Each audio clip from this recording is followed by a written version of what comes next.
The Victorian age takes its name from the British monarch of the time, Queen Victoria. She was born in 1819, but the historical period takes its name from her reign from 1837 to 1901. Queen Victoria was only 18 when she was crowned and reigned for 64 years, longer than any British monarch to date. The Victorian age is quite complex. Not only was it very long, it was also a time of great change throughout the world. When Queen Victoria came to the throne, the British Empire was already vast. In fact, it has been said that the sun never sets on the British Empire. The territories marked in red were all, at some point in time, part of the British Empire. During Queen Victoria's reign, Britain expanded colonialism in the Middle East, India, and Asia.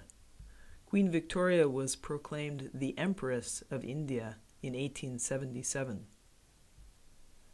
Much of British wealth came from exploiting the colonies for their natural resources, including fur and timber from Canada, cotton, sugar, and tobacco from the West Indies and the 13 colonies which are now the USA, gold from Africa, and tea and spices from India. Colonialism set up the trend for what is now considered systemic racism, the inherent concept of white British subjects being superior to the darker-skinned native population in the colonies, which you can see illustrated in this historic painting. In fact, in the colonies, indigenous and enslaved peoples were ruled by white people. This happened in the USA, Canada, South Africa, India, and Australia. Here is an interesting illustration from Robinson Crusoe. The novel was written in 1719, but this illustration comes from an edition published during the Victorian age, and again shows an interaction between a white ruler and a subservient, dark-skinned indigenous person. The slave trade, which had started in the early 1600s, continued into the early 19th century. Historically, slaves were shipped from Africa to North America by British companies, and then commodities such as sugar, tobacco, and cotton were shipped to Europe. Following that, the British ships would return to Africa with textiles, guns, and other manufactured goods. Slavery was officially abolished throughout the British Empire in 1838, but much of British wealth came from exploiting the colonies for raw materials produced by slave labor and was built on the slave trade itself. The United States was no longer a British colony, and slavery there was only abolished in 1865 following the American Civil War.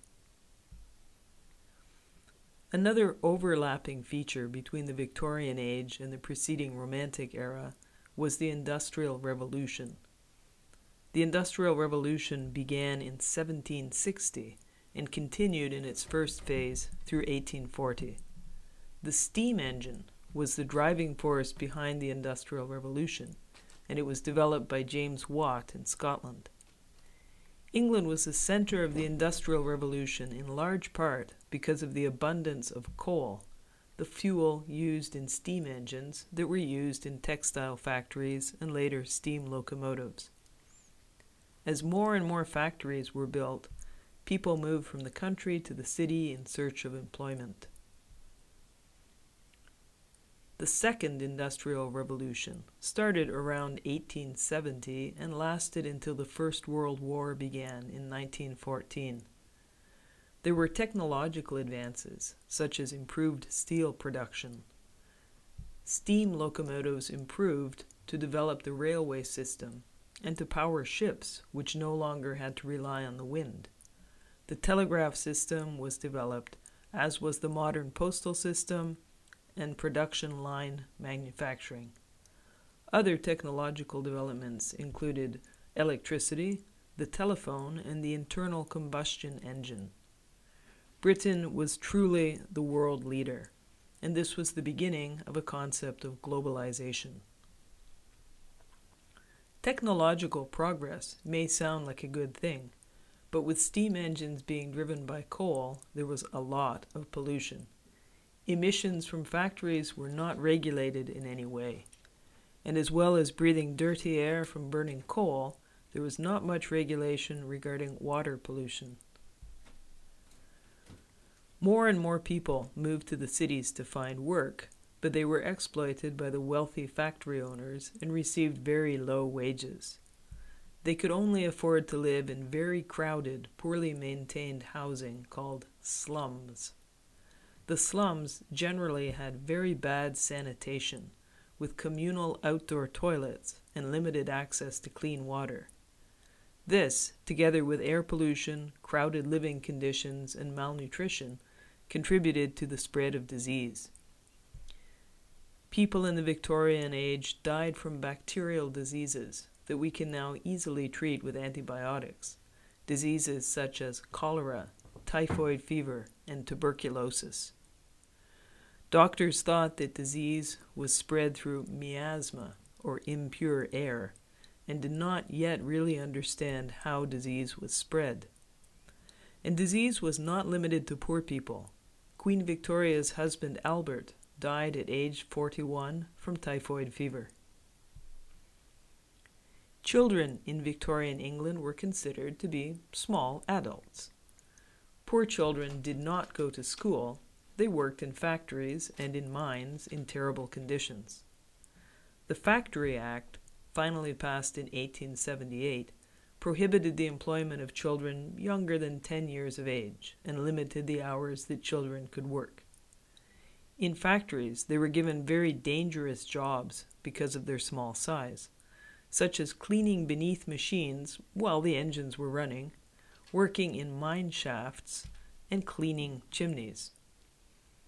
Even with the Factory Act, working conditions were deplorable, and children worked long hours for very low wages.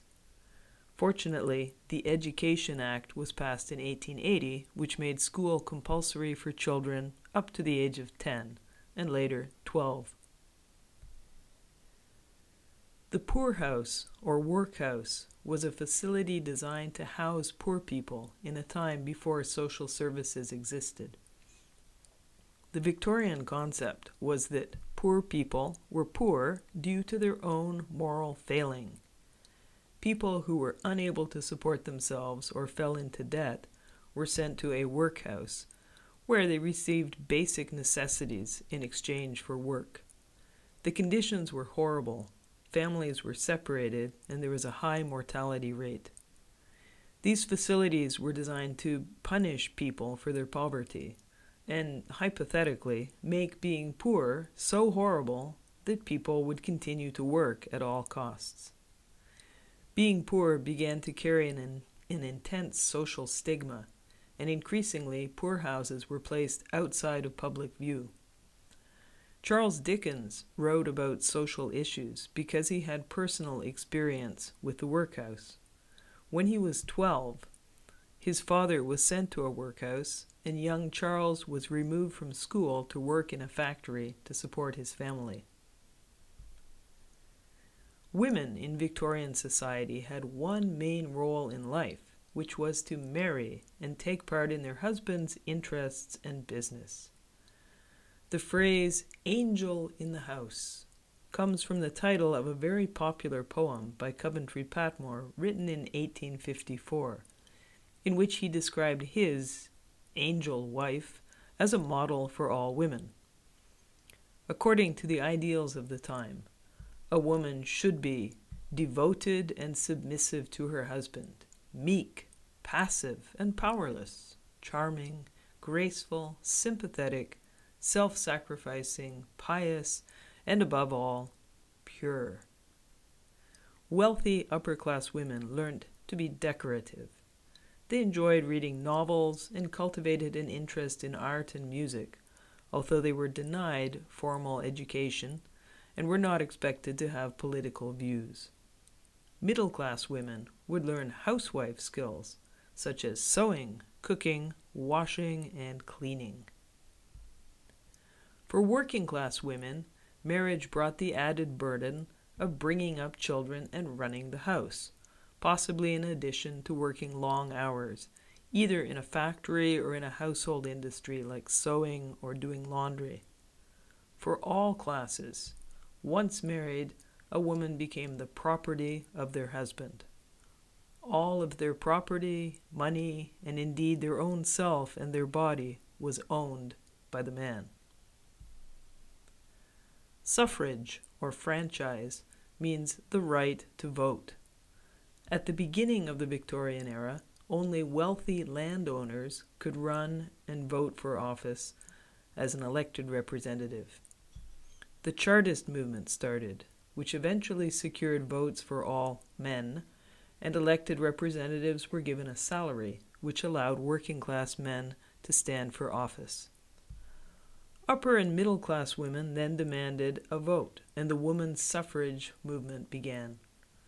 Only after the First World War were all women, married and unmarried, given the right to vote in the United Kingdom. The movement was led by suffragette Emmeline Pankhurst, starting in 1872 when she was only 14 years old. Women's suffrage was suppressed by men who felt threatened by the freedom that it would give women. And anyway, why would a woman need to vote if she had a husband or a father to vote for her? Victorian hypocrisy refers to contradictions in Victorian morals, or more specifically, a gap between ideals and behavior. Chiefly, there are three areas to be considered. First, the idea of women being deemed intellectually inferior to men. But this was in a country, indeed an empire, run by a woman, Queen Victoria. And women, after all, were working alongside men in factories. Wealthy Victorians believed in being pious and giving charity to help the poor.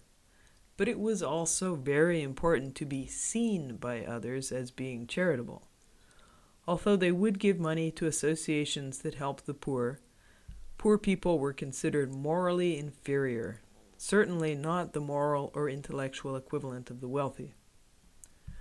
Victorians were fixated on the appearance of respectability and high moral standards. However, the reality was that good family men often turned to prostitutes and had extramarital relationships. Homosexuality certainly existed in Victorian England, but it was repressed.